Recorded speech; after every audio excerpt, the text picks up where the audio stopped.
Hello everyone, this is Ace, and this is another episode of this channel, Ace the Exam.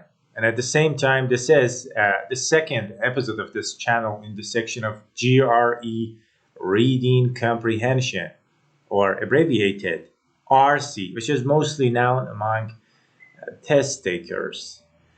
In this episode, we are going to read and analyze this passage, Mules and Men.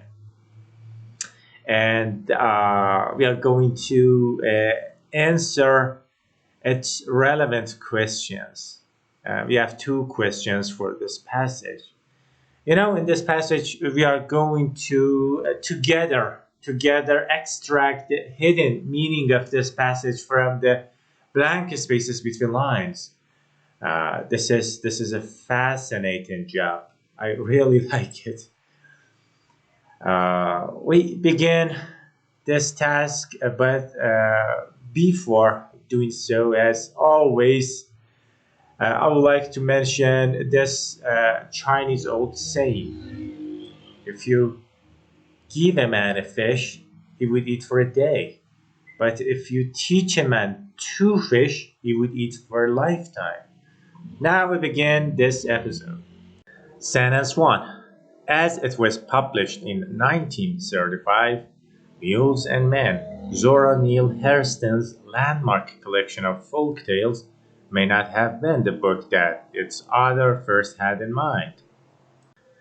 In this sentence, the first clause, "as it was published in 1935," is a subordinating clause. It begins with this subordinating conjunction, as. And as here functions in two ways. Let me discuss this further. As the first function, let me write this here. Functions as, and this sentence.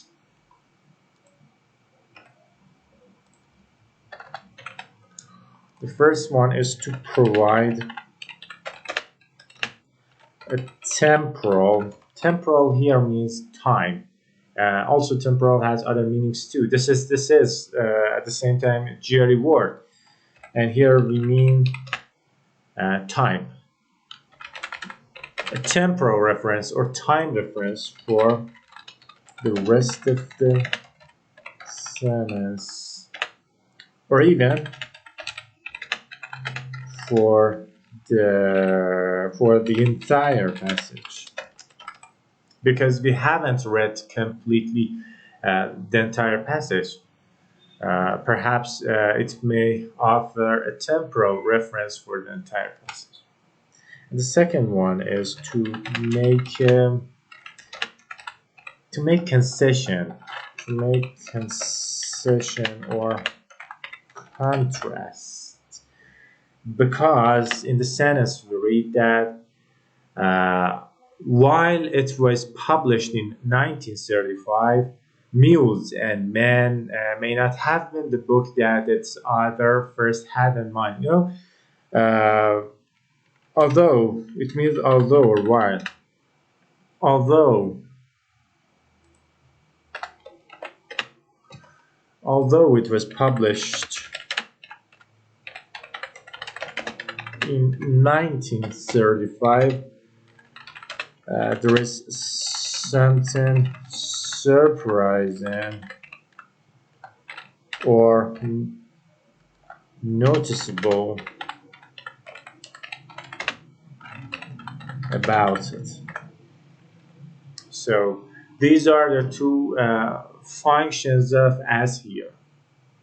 Another point of interest in this clause is reading this year. This is a common way to read years while separating the first two digits and the next two digits. For example, here I said 1935. I separated the first two digits and the next two digits.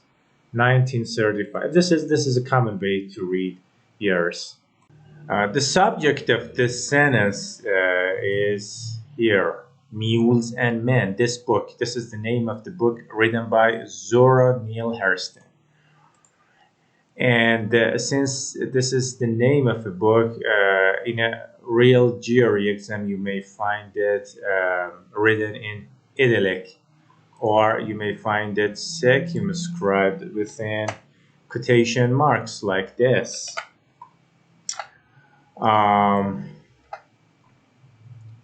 In the first clause is a proleptic pronoun. It refers to something that comes after it.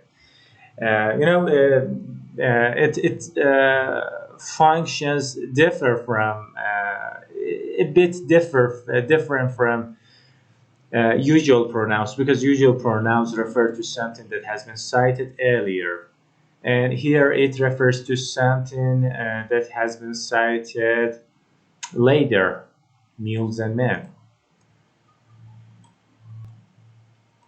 So it here, let me write that for you, proleptic pronoun. And proleptic means anticipative or predictive, because it predicts something, it anticipates something.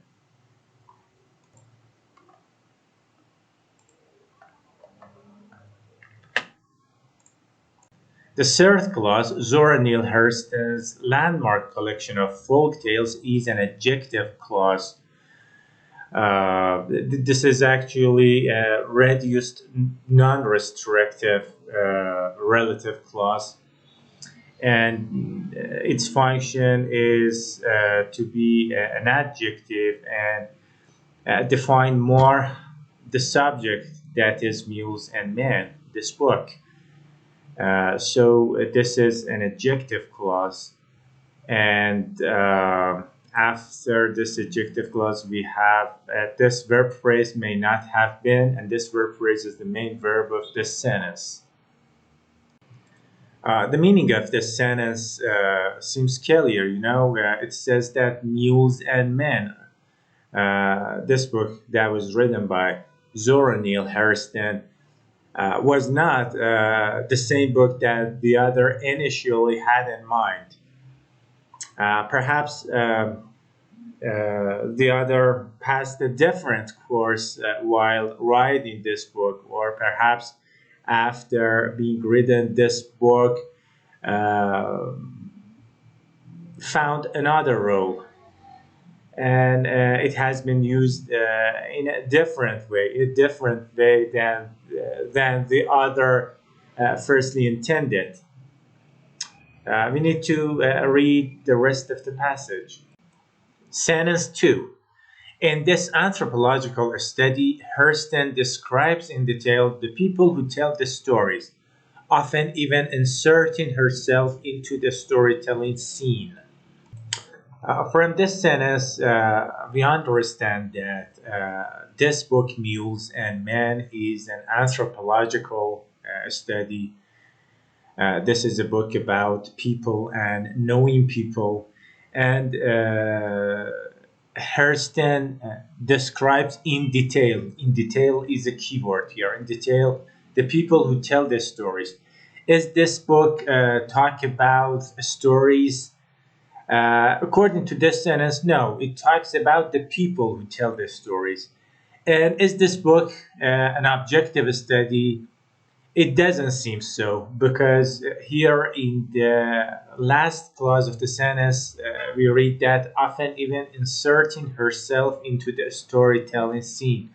So it seems that the other incorporated herself into the atmosphere of the book. And this means that the book is not objective. This is subjective. The first clause is a prepositional phrase which functions as an adverb here, and the subject of the sentence is Hurston, and describes is the main verb. In detail again is a prepositional phrase which functions as an adverb, and the people who tell the stories is the object of this verb, describe. And the last clause, often even inserting herself into the storytelling scene, is an adverb clause, because it talks about the quality of describing the people who tell the stories. This clause, this actually adverbial clause, is not a reduced one. It is a merging one, and the original sentence could have been this. He often even inserts because to be in agreement with the tense of describe here, describes, Hurston describes.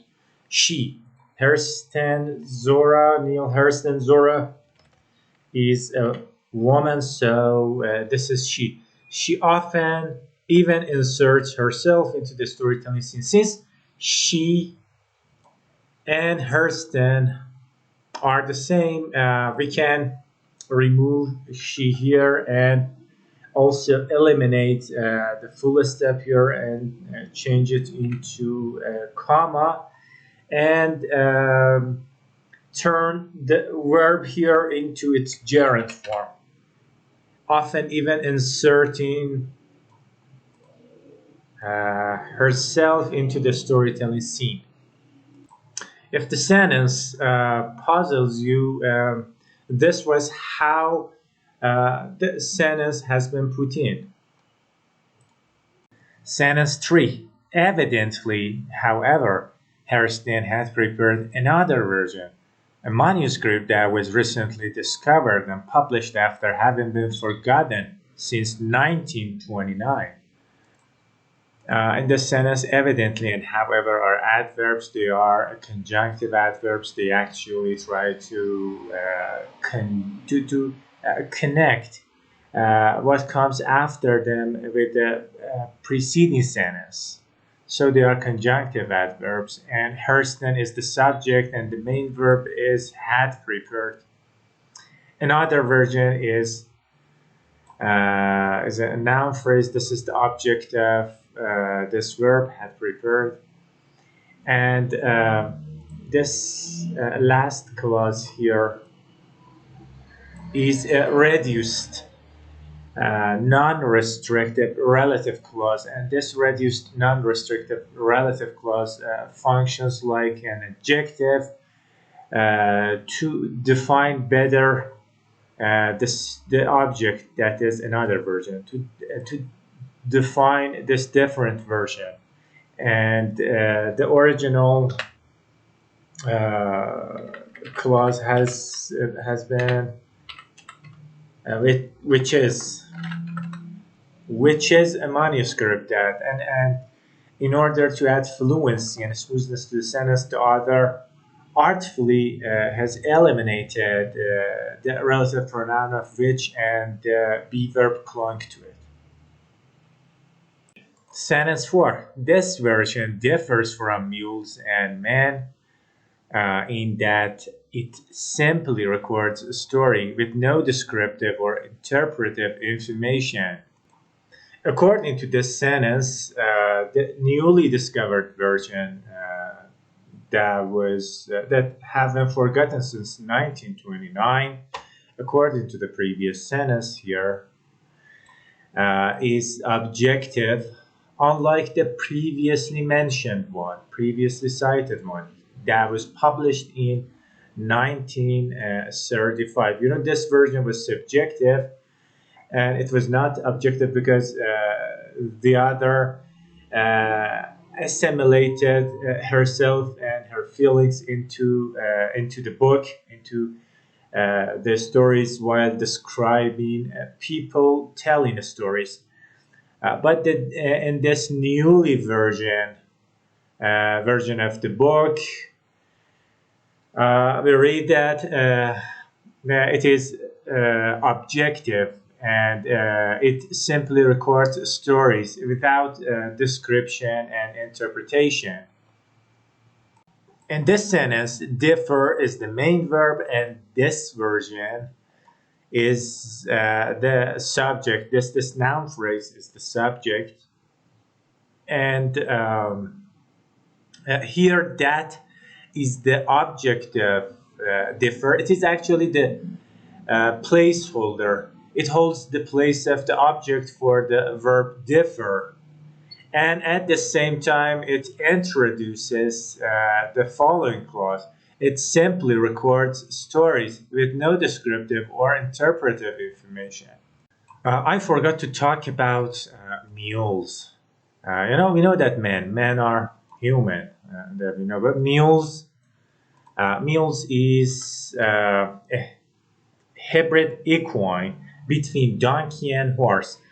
It is mule. Actually, it is the result of the intercourse between a horse and a donkey.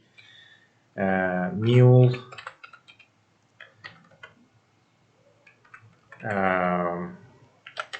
hybrid equine between horse and donkey. And equine is a general term referring to the group of horse and horse-like animals, like donkey, like mule, like zebra. This is useful because on GRE passages you may encounter this word equine refer to horse and horse-like animals. Sentence 5. While we cannot know for certain why Hurston's original manuscript went unpublished during her lifetime, it may have been because publishers wanted something more than a transcription of tales. According to the sentence, it is unknown why Hurston's original manuscript had been unpublished during her lifetime. Perhaps it is due to the publisher's hidden agenda, or equally, publishers had benefits in publishing a manuscript full of descriptions and interpretations. This sentence begins with this subordinating clause, while here is a subordinating conjunction, and the other mentions this clause to make a concession, while is a token of concession, to make a contrast between this clause and what comes in the following. And in the following, we have the pronoun of it. It here is an expletive pronoun. Expletive. Let me type it for you. Expletive pronoun. Expletive pronouns do not have a specific referent. Actually, they are placeholders, and here, for example, it holds the place of the subject for this sentence. And actually, it here does not refer to specific words in the preceding specific noun or noun phrase, for example. It doesn't refer to Hurston's original manuscript. Rather, it refers to the implied situation of Hurston's original manuscript going unpublished. This is what it refers to. This is an implied situation that it refers to, and this is not actually, it does not refer to an exact word or word phrase in the preceding sentence, in the preceding clause. May have been is the main verb here. This verb phrase is the main verb here. This is past modal, and if you have difficulty in understanding the meaning of past modals, like here, may have been, you can reform it. For example, you can makes it. You can think of it as it was possible that it has been or so or equally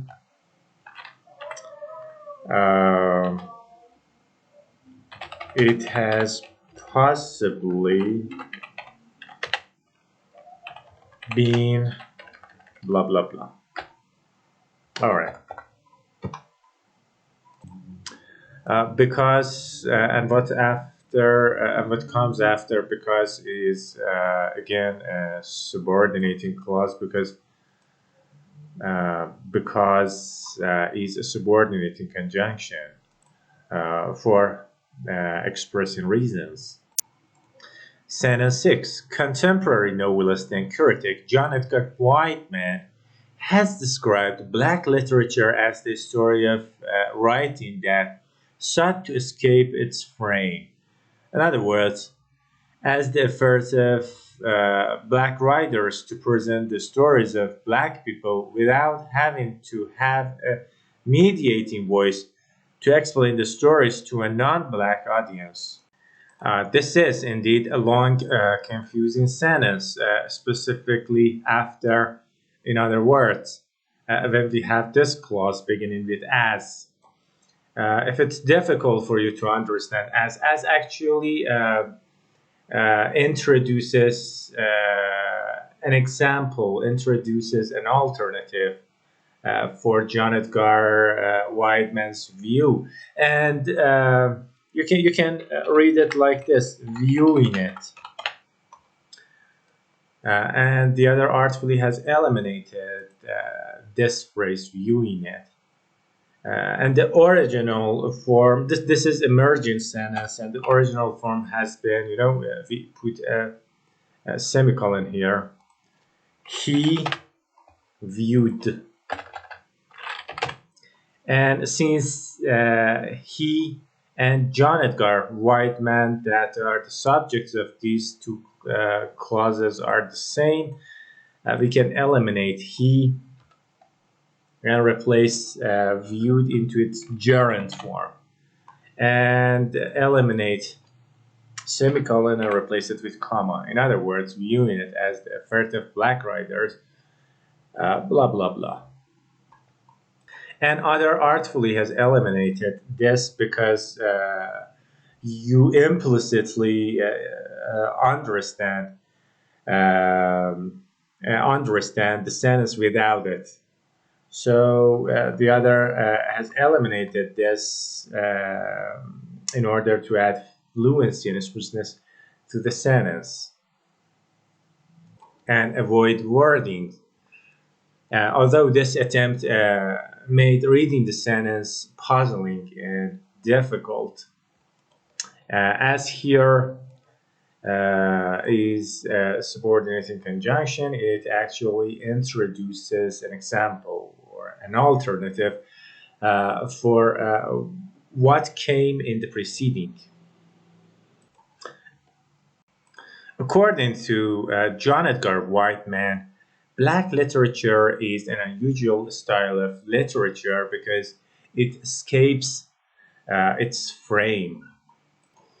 But what does escaping its frame mean? The other clarifies it, actually demystifies it with this example. The effort of Black writers to present the stories of Black people without having to have a mediating voice to explain the stories to a non-Black audience. They escape their frame because they don't have a mediating voice. The other, when telling a story, becomes part of the story. This is the strangeness of Black literature that John Edgar Whiteman acknowledges. So this frameless literature means the other does not the other does not attempt to have a mediating voice. The other also is part of the story. Sentence 7, the last sentence.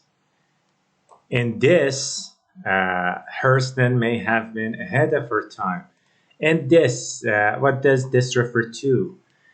This refers to an implied situation. Again, this here is an expletive pronoun. This does not refer to an exact word or a word phrase in the preceding. No. It refers to an implied situation. And what is this implied situation? The implied situation of Black literature as being viewed as something that escapes its frame. What is extracted in this part, Black literature, as something that escapes its frames. Okay, and in this style, Hurston may have been ahead of her time. May have been is the main verb of the sentence, this verb phrase, and this is a past modal, and you can read it like Hurston has possibly been ahead of her time. And this is the opinion of the author of this passage. This is not the opinion of John Edgar Whiteman. This is so important to distinguish these opinions. And this sentence is the opinion of the author of this passage. Now it's time to answer the questions. Question 1.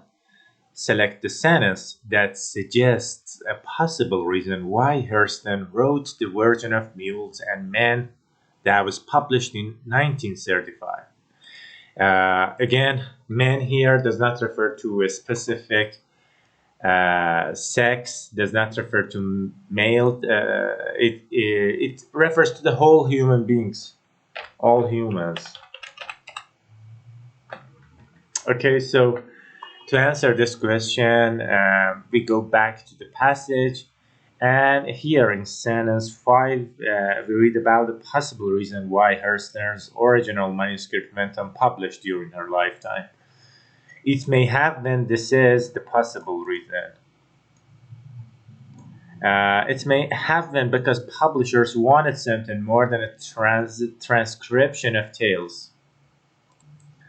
So this is the sentence containing a possible reason for what the question mentions. Oh, let me remove the item and highlight it. This is the answer to question 1. Question 2. The passage suggests that Hurston may have done which of the following in preparing her original version?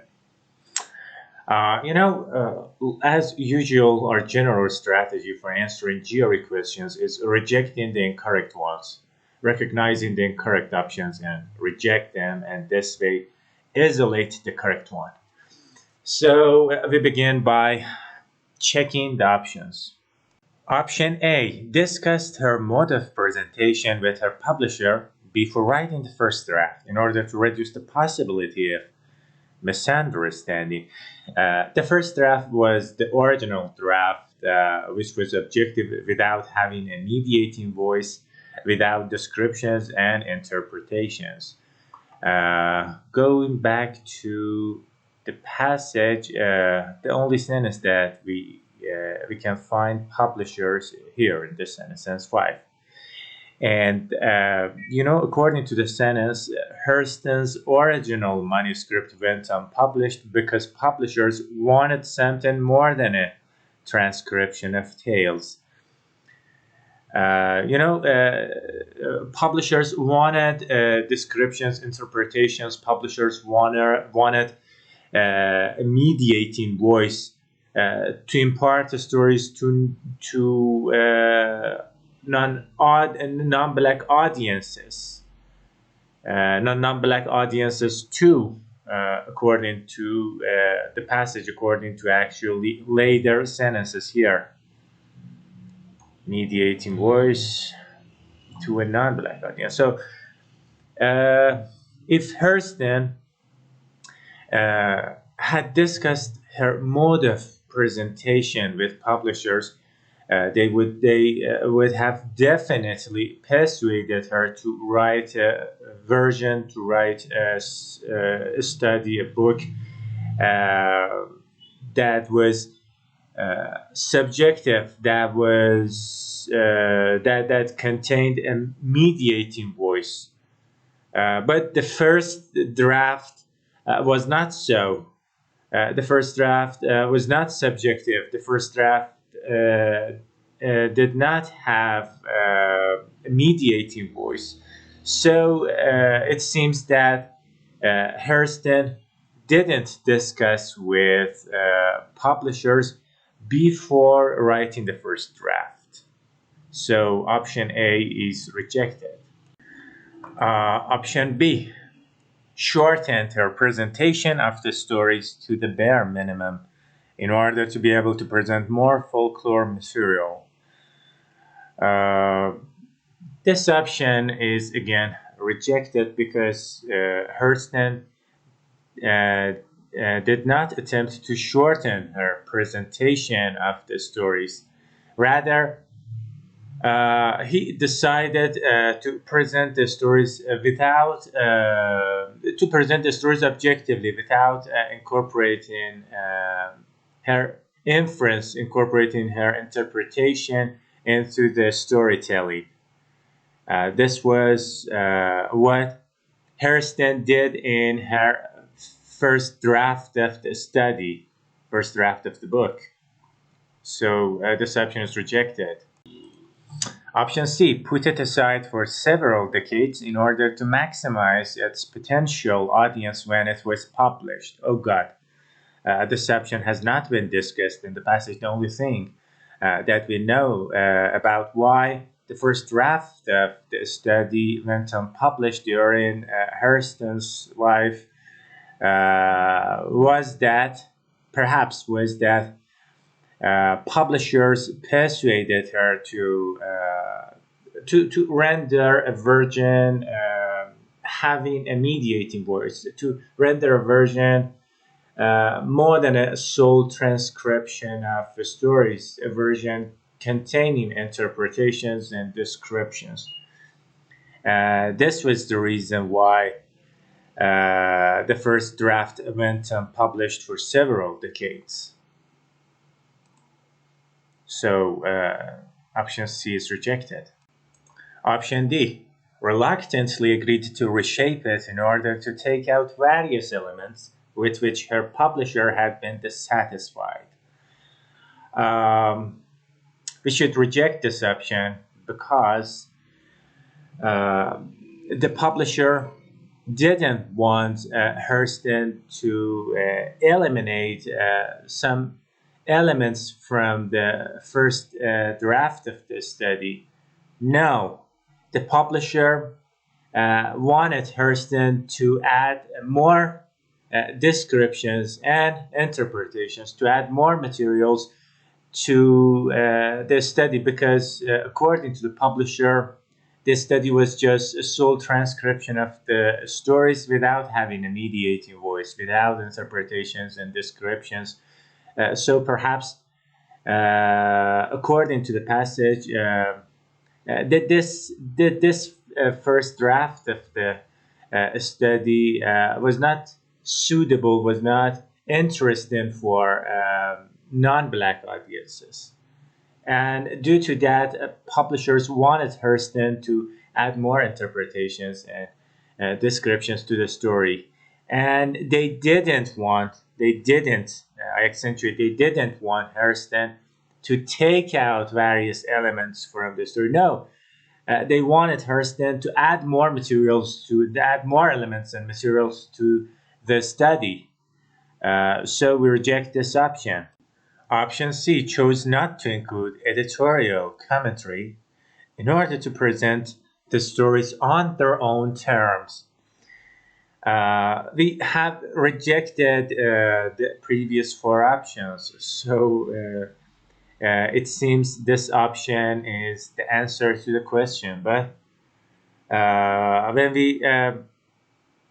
look at closely to the option, we see that it offers the correct information that answers the question. This is what Hurston might have done before preparing the first draft of the study. You know, Hurston chose not to include interpretations, not to include editorial commentary in order to present the stories on their own terms without any mediating voice. And according to the last sentence, which is the opinion of the author of this passage, we read that Hurston was skillful in rendering stories without having a mediating voice, without interpretation, to render stories on their own terms,